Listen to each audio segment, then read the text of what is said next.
जय हिंद स्टूडेंट, स्वागत है आप सभी का क्लास 12 के ऑर्गेनिक केमिस्ट्री के इस स्पीड बैच में। आज के क्लास में हम आप लोगों को आईयूपीएसी नाम कैसे लिखा जाता है इसके विषय में बात करेंगे। और ध्यान रखना, ये क्लास आपका एग्जाम की दृष्टि से काफी इंपॉर्टेंट होने वाला है। और एक चीज और आप भी याद रखिएगा कि आपके एग्जाम के लिए जितने भी सब्जेक्ट हैं, हर सब्जेक्ट की प्रिपरेशन आपको यहाँ से कराई जाएगी और एक एक चीज को बहुत बेहतरीन तरीके से बताया जाएगा। तो प्रयास कीजिएगा कि क्लास को कंप्लीट देखिएगा और जितनी भी जानकारियां आपको दी जाएंगी, एक एक चीज को भाई आप बेहतरीन से पढ़ाई कीजिएगा। क्योंकि एक चीज ध्यान रखिएगा, इतना मोस्ट इंपॉर्टेंट होने वाला है कि आपके एग्जाम के लिए बहुत ही इंपॉर्टेंट है और आपके एग्जाम में काफी क्वेश्चन यहाँ से आएंगे। तो इसलिए आप जितनी चीजों को अच्छे से पढ़ सके उतना अच्छे से पढ़िएगा। क्योंकि ध्यान रखिए, अगर आप पूरे साल पढ़ाई नहीं किए हैं तो भाई 10 दिन 15 20 25 दिन पढ़ाई करके अगर आपको चीज को निकालना है और हर सब्जेक्ट की तैयारी करना है, तो इसके लिए भाई जो चीजें अब बताई जाएंगी उनको मोस्टली आपको पढ़ाई करना पड़ेगा, उनको पढ़ना ही पड़ेगा।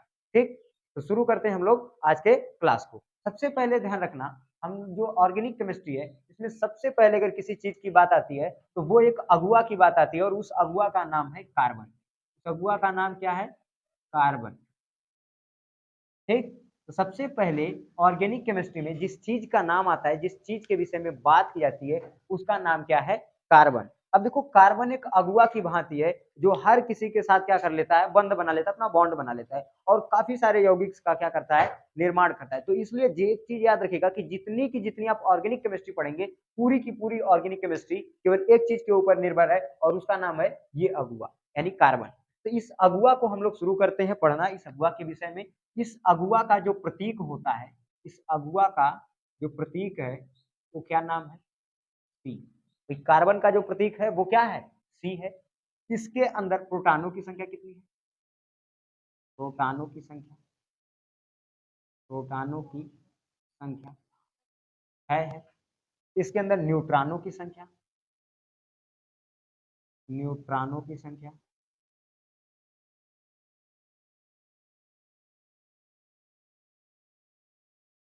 न्यूट्रॉनों की संख्या 6। और इलेक्ट्रॉनों की संख्या भी कितनी है? इलेक्ट्रॉनों की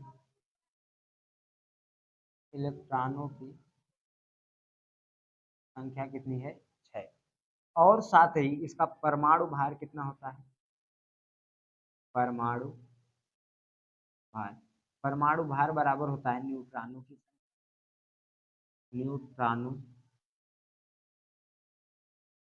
की संख्या प्लस प्रोटॉनों की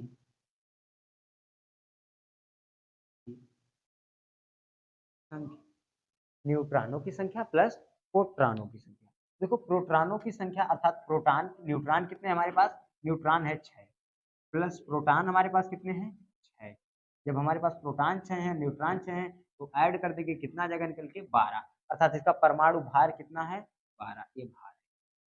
ठीक, परमाणु भार। तो कार्बन का जो हमारा परमाणु भार होता है वो कितना होता है? 12। ये चीज आप याद रखिएगा। कार्बन का प्रतीक क्या होता है? सी। कार्बन के अंदर प्रोटॉनों की संख्या 6, कार्बन के अंदर न्यूट्रॉनों की संख्या 6, कार्बन के अंदर इलेक्ट्रॉनों की संख्या 6, कार्बन का परमाणु भार कितना होता है? 12। ठीक, अब एक चीज याद रखिएगा, बोर के परमाणु मॉडल के अनुसार बोर ने कहा था कि किसी भी यौगिक या तत्व है, कोई भी तत्व है, तो उसके अंदर जो भरे हुए इलेक्ट्रॉन है, विभिन्न कक्षाओं में जो इलेक्ट्रॉन है, वो इलेक्ट्रॉन वो या वो कक्षाएं कब संतुष्ट रहेंगी? या तो जब उसमें भरे हुए वो कक्षक पूर्ण रूप से भर जाए, या तो उनमें भरे हुए इलेक्ट्रॉनों की संख्या 8 हो, या तो उनके अंदर भरे हुए इलेक्ट्रॉनों की संख्या 2 हो। याद रखना, बोर अपने नियम में बताए थे कि कोई भी तत्व या उसकी कक्षाएं तब पूर्ण रूप से संतुष्ट होंगी या तो उसके हर एक कक्षक प्रत्येक रूप से भर जाए, या तो उसके बाहरी कक्षा में जो उपस्थित इलेक्ट्रॉन है उनकी संख्या 8 हो या उनकी संख्या 2 हो। अगर उनकी संख्या 8 से कम हुई तब भी असंतुष्ट। ठीक, और 2 नहीं है तब भी असंतुष्ट। तो इस अनुसार अगर हम देखें तो जो हमारा कार्बन है, ये जो अगुआ है कार्बन, कार्बन के अंदर इलेक्ट्रॉन कितने हैं? 6। और अगर हम इसका इलेक्ट्रॉनिक विन्यास करेंगे तो आएगा 2, 4। तो कार्बन का इलेक्ट्रॉनिक विन्यास कितना आ सकता है? 2, 4।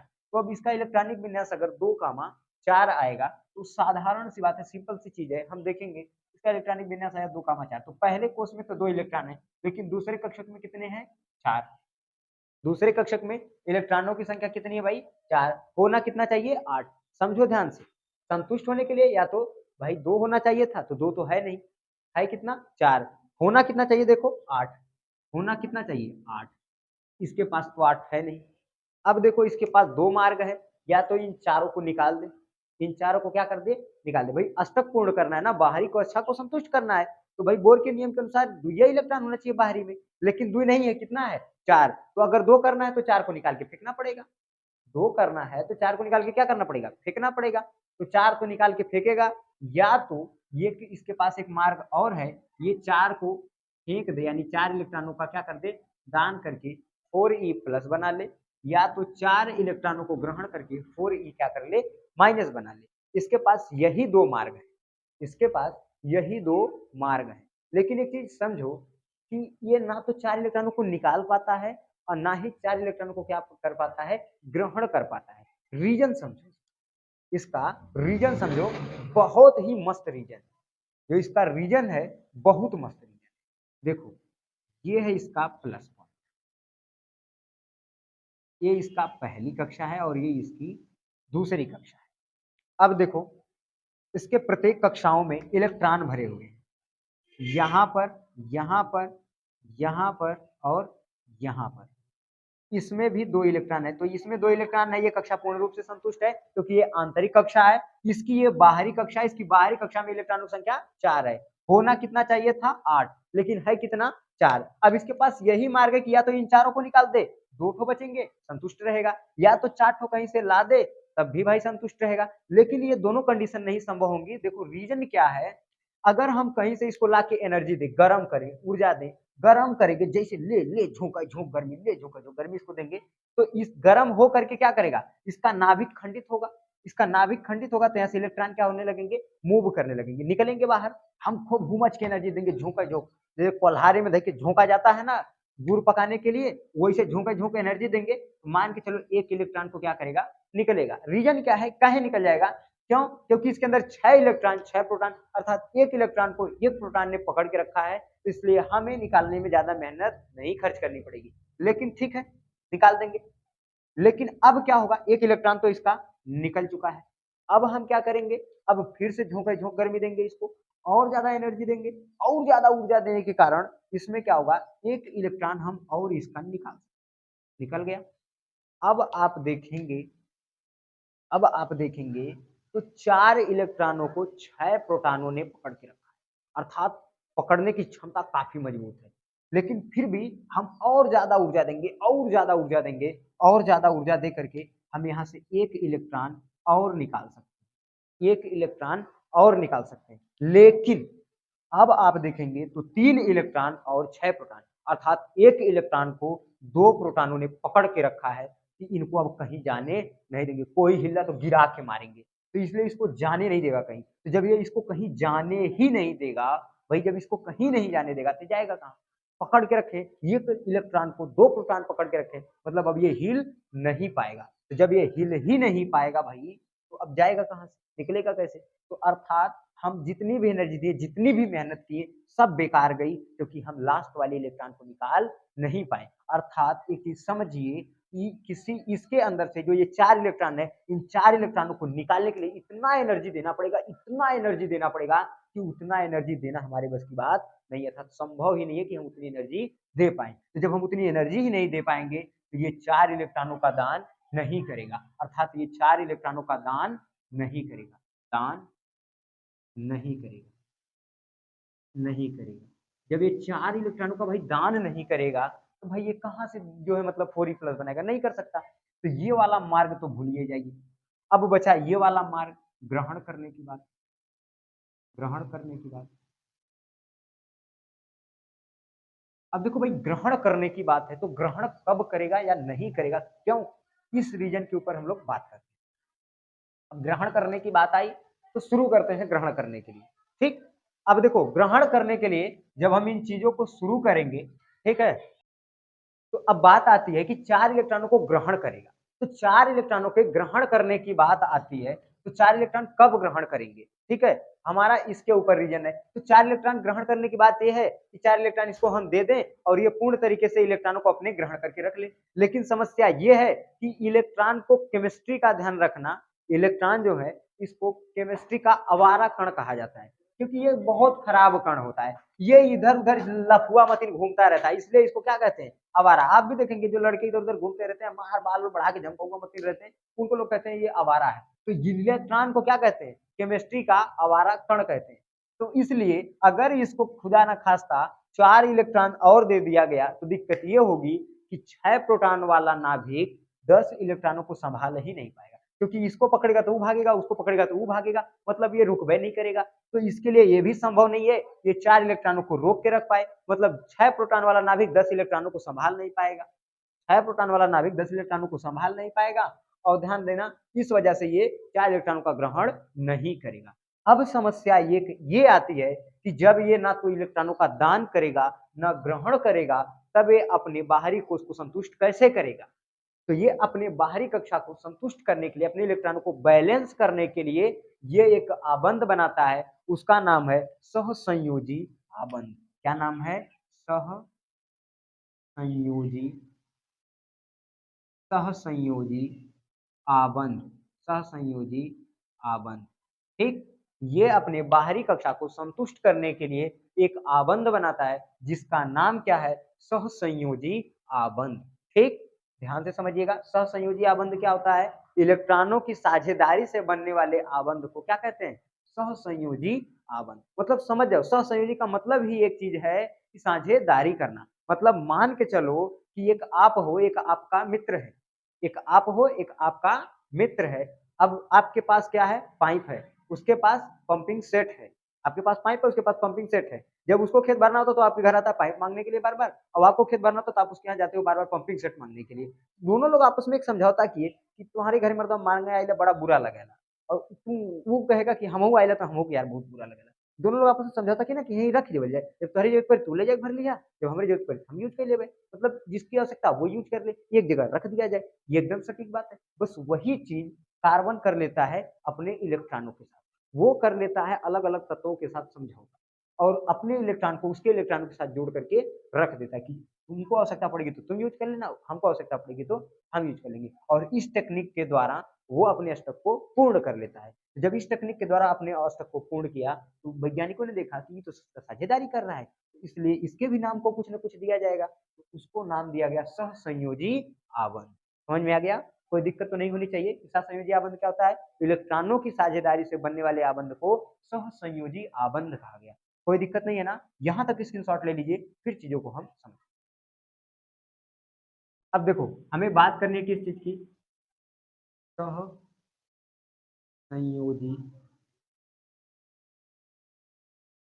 सहसंयोजी आबंध। ठीक, अब देखो सहसंयोजी आबंध क्या है, इलेक्ट्रॉनों की साझेदारी से बनने वाले आबंध को क्या कहते हैं, सहसंयोजी आबंध। अब जैसे हमारे पास देखो यहाँ पे ये क्या है, कार्बन, और इस कार्बन के पास देखोगे तो ये 4 इलेक्ट्रॉन, कितने इलेक्ट्रॉन है, ये 4 इलेक्ट्रॉन। ठीक, इसके पास कितने इलेक्ट्रॉन है, 4 इलेक्ट्रॉन है। जब इसके पास ये 4 इलेक्ट्रॉन है तो ये क्या करेगा, अपने इलेक्ट्रॉन का साझेदारी किसके साथ कर लेगा, हाइड्रोजन के साथ। हाइड्रोजन है, हाइड्रोजन के पास कितने इलेक्ट्रॉन होते हैं, एक। हाइड्रोजन, हाइड्रोजन के पास कितने इलेक्ट्रॉन होते हैं, एक इलेक्ट्रॉन है। इसके पास देखो कितने टोटल बाहरी कोश में है, 4, इसके पास कितना इलेक्ट्रॉन है, एक। अब देखो इसको चाहिए 2, क्योंकि इसको भी संतुष्ट होना है, इसको चाहिए 2 और इसको कितना चाहिए, 4।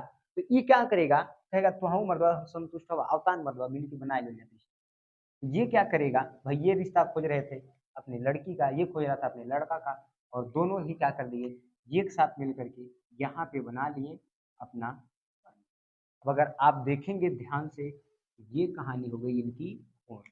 लेकिन इसको चाहिए था 8, गिनने इसका 8 हुआ, 1 2 3 4 5 5, अभी 3 को बनाना है, तो फिर से ये किसके पास जाएगा, हाइड्रोजन भाई साहब, इनके पास एक है, इसके पास भी है, फिर से ये इनसे रिश्ता बनाएगा, और फिर से जब ये इनके साथ रिश्ता बनाएगा तब क्या होगा, ये अपने इलेक्ट्रॉन को यहाँ रखेंगे और ये भी यहाँ रख देंगे बीच में, और इनका बंद हो जाएगा पूर्ण।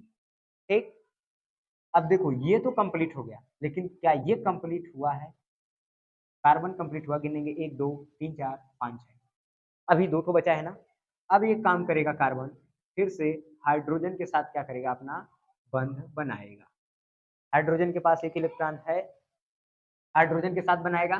देखो हाइड्रोजन अपना इलेक्ट्रॉन यहाँ ला के रखेगा, ये भी अपना इलेक्ट्रॉन यहाँ ला के रखेगा, और इस तरीके से इसका भी बंद हो जाएगा पूरा। अब देखो आगे बात आती है, फिर से एक इसके साथ बंध बनाएगा हाइड्रोजन के साथ, ये रहा हाइड्रोजन का बंध। जब ये हाइड्रोजन के साथ बंध बनाएगा तो फिर से ये अपना इलेक्ट्रॉन कहाँ रखेगा, बीच में, और ये अपने इलेक्ट्रॉन को यहाँ फिर से देखो बनाया। तो इस तरीके से ये कार्बन बंध बनाया, अपने इलेक्ट्रॉनों की साझेदारी किया। ठीक है, इस तरीके से कार्बन जो था वो अपना बंध बना लिया, अपने इलेक्ट्रॉनों की साझेदारी कर लिया। अब गिनते हैं, पूरा हुआ 1 2 3 4 5 6 7 8, 8 हो गए इसके। तो इस तरीके से हाइड्रोजन भी देखेंगे संतुष्ट है और कार्बन भी क्या है, संतुष्ट है। ठीक, तो इस तरीके से देखो इलेक्ट्रॉनों की साझेदारी की गई है, दोनों लोग अपने अपने इलेक्ट्रॉन को बीच में ला के रखे हैं। जब तुमको आवश्यकता तुम यूज करो, हमको आवश्यकता हम यूज करें, तो इस तरह से इलेक्ट्रॉनों की साझेदारी कर ली गई, और इसे ही क्या कहा गया, सहसंयोजी आवंत। समझ में आ गया। आप देखोगे तो कार्बन केवल हाइड्रोजन के साथ ही इलेक्ट्रॉनों की साझेदारी नहीं करता है, कार्बन किसके किसके साथ कर सकता है, देखो ऑक्सीजन के साथ भी कर सकता है। क्यों ऑक्सीजन के साथ कर सकता है, आप देखोगे तो ऑक्सीजन के बाहरी कोश में 6 इलेक्ट्रॉन होते हैं। ऑक्सीजन के बाहरी कोश में इलेक्ट्रॉन संख्या कितनी होती है, 6। देखोगे कैसे, ऑक्सीजन है, ऑक्सीजन में कुल इलेक्ट्रॉनों की संख्या 8 होती है, तो इलेक्ट्रॉनिक विन्यास करेंगे तो आएगा 2, 6, अर्थात बाहरी कोश में इलेक्ट्रॉनों की संख्या 6। अभी इसको 2 इलेक्ट्रॉन की आवश्यकता है, तो इसके साथ 2 इलेक्ट्रॉन की क्या कर सकता है, साझेदारी कर सकता है। तो अब आप देखोगे तो इसके बाहरी कोश में इलेक्ट्रॉनों की संख्या कितनी है, 4 है। बाहरी कोश में इलेक्ट्रॉनों की संख्या कितनी है, 4 है। तो ये 2 इलेक्ट्रॉनों की साझेदारी किसके साथ कर लेगा, ऑक्सीजन के साथ। ये इलेक्ट्रॉन यहाँ से आ जाएगा, ये इलेक्ट्रॉन यहाँ से आ जाएगा, 2 इलेक्ट्रॉन इसके हो जाएंगे, 2 इलेक्ट्रॉन इसके। अब देखो इसकी हो गई इसके साथ साझेदारी, बन गई साझेदारी। अब वहीं आप देखेंगे इसके बचे 2 इलेक्ट्रॉन। अब या तो ये एक ऑक्सीजन के साथ और सहायता कर ले, यानी साझेदारी कर ले। जब अगर ये एक ऑक्सीजन के साथ और साझेदारी करेगा तो देखो ये हो गई ऑक्सीजन, यहाँ पे आ जाएंगे ऑक्सीजन के इलेक्ट्रॉन और इसके इलेक्ट्रॉन। ठीक, तो बन गई चीजें। अब अगर गिनेंगे तो देखो इसके बाहरी कोश में कितना होना चाहिए था, 8। ठीक, देखो 6 था, 2 इसको और मिल गया, देखो 8 इसका पूरा, इसका भी 8 पूरा, इसका गिनेंगे तो 1 2 3 4 5 6 7 8, इसका भी 8 पूरा, अर्थात ये भी क्या हो गया, कंप्लीट। तो इस तरीके से ऑक्सीजन के साथ भी बना सकता है।